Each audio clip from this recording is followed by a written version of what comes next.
secular approach who have also been very successful. Let's take Warren Buffett of Omaha, Nebraska. If you had put $10,000 in 1965 into his company, Berkshire Hathaway, you would have $1 million today. Warren was a chapter in my 1972 book, Super Money, so I've known him a long time. He learned his trade with Ben Graham, the original dean of security analysis at Columbia University. I don't think Warren has ever been on television until this interview, and he has certainly never courted publicity, but recently he got a lot of it when he emerged as the key figure in the takeover of ABC by Capital Cities. Warren will be the largest shareholder of the new company, and his own net worth is now far in excess of $500 million.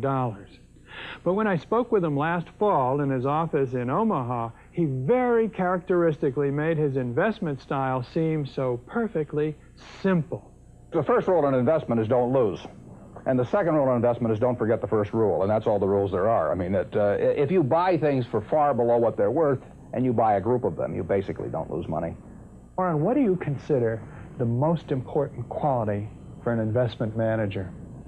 It's a temperamental quality, not an intellectual quality. You don't need tons of IQ in this business. I mean, you have to have enough IQ to get from here to downtown Omaha, but you do not have to be able to play three-dimensional chess or be in the top leagues in terms of bridge playing or something of the sort. You need a stable personality. You need a temperament that neither derives great pleasure from being with the crowd or against the crowd, because this is not a business where you take polls. It's a business where you think. And Ben Graham would say that you're not right or wrong because 1,000 people agree with you. And you're not right or wrong because 1,000 people disagree with you. You're right because your facts and your reasoning are right. Warren, what do you do that's different than 90% of the money managers who are in the market? Certainly most of the professional investors focus on what the stock is likely to do in the next year or two, and they have all kinds of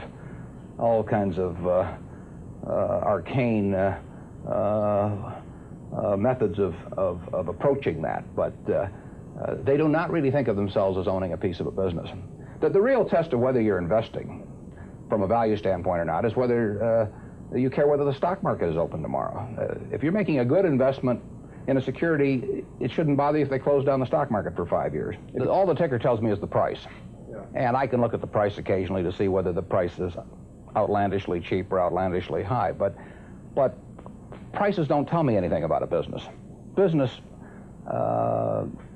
figures themselves tell me something about a business, but the price of a stock doesn't tell me anything about a business. I would rather value a stock or a business first and not even know the price, so that I'm not influenced by the price in establishing my valuation, and then look at the price later to see whether it's way out of line with what my value is. So Buffett chose to stay in this world, Omaha, Nebraska, where corn grows just minutes from downtown. Now, Omaha is a nice town, but nobody claims it's a world financial center. Here, the only thundering herd is actually on 4 feet. Don't you find Omaha a little bit off the beaten track for the investment world? Well, believe it or not, we get mail here, and we get periodicals, and we get all the facts needed to make decisions. And unlike Wall Street, you'll notice we don't have 50 people coming up and whispering in our ear that we should be doing this or that this afternoon. You appreciate the lack of stimulation here? I like the lack of stimulation. We get facts, not stimulation here. That's true. How can you stay away from Wall Street? Well, if I were on Wall Street, I'd probably be a lot poorer.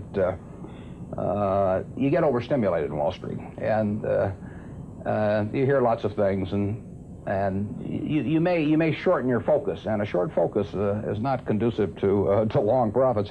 And here I can just focus on what businesses are worth, and I don't need to be in Washington to figure out what the Washington Post newspaper is worth, and I don't need to be in New York to figure out what some other company is worth. It's an intellectual process. Well, and the less static there is in that intellectual process, really the better off you are. What is the intellectual process? The intellectual process is defining your area of competence in valuing businesses, and then within that area of competence, finding whatever sells at the cheapest price in relation to value. And there are all kinds of things I'm not competent to value, but there are a few that I am competent to value. Have you ever bought a technology company? No, I really haven't. In 30 years of investing, not one? I haven't understood any of them. So you haven't ever owned, for example, IBM? Never owned IBM. Marvelous company. I mean, a sensational company, but I haven't owned IBM. And so here is this technological revolution going on, and you're not going to be a participant. Gone right past me. Is that all right with you? It's okay with me. I don't have to make money in every game. I mean, I don't know what cocoa beans are going to do. There are all kinds of things I don't know about, and that may be too bad. But why should I know all about them? I haven't worked that hard on them. In the securities business, you literally every day have thousands of the major American corporations offered to you at a price that changes daily, and you don't have to make any decisions. You have to make nothing is forced upon you. So there are no called strikes in the business. The pitcher just stands there and throws balls at you, and if you're playing real baseball and it's between the knees and the shoulders, you either swing or you get a strike called on you. If you get too many called on you, you're out. In the securities business, you sit there and they throw U.S. Steel at 25 and they throw General Motors at 68, and you don't have to swing at any of them. They may be wonderful pitches to swing at, but if you don't know enough, you don't have to swing.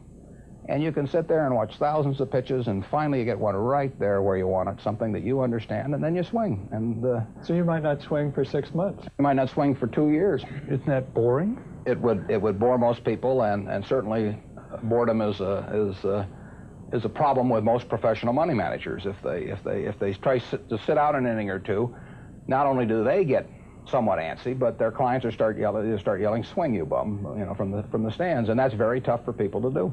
Warren, your approach seems so simple. Why doesn't everybody do it? Well, I think partly because it is so simple. That the academics, for example, focus on all kinds of variables. Partly because by academics you mean professors of right, finance? Yeah, the data's there. In business school? Sure, and the data's there. So they focus on whether if you buy stocks on Tuesday and sell them on Friday, you're better off, or if you buy them in election years and sell them in other years, you're better off, or if you buy small companies. There are all these variables because the data are there, and they've learned how to manipulate data. And as a friend of mine says, to a man with a hammer, everything looks like a nail. And once you have these skills, you just are dying to utilize them in some way, but they aren't important. If I were being asked to participate in a business opportunity, would it make any difference to me whether I bought it on a Tuesday or a Saturday or an election year or something? It's not what a businessman thinks about in buying businesses. So why think about it when buying stocks? Because stocks are just pieces of businesses.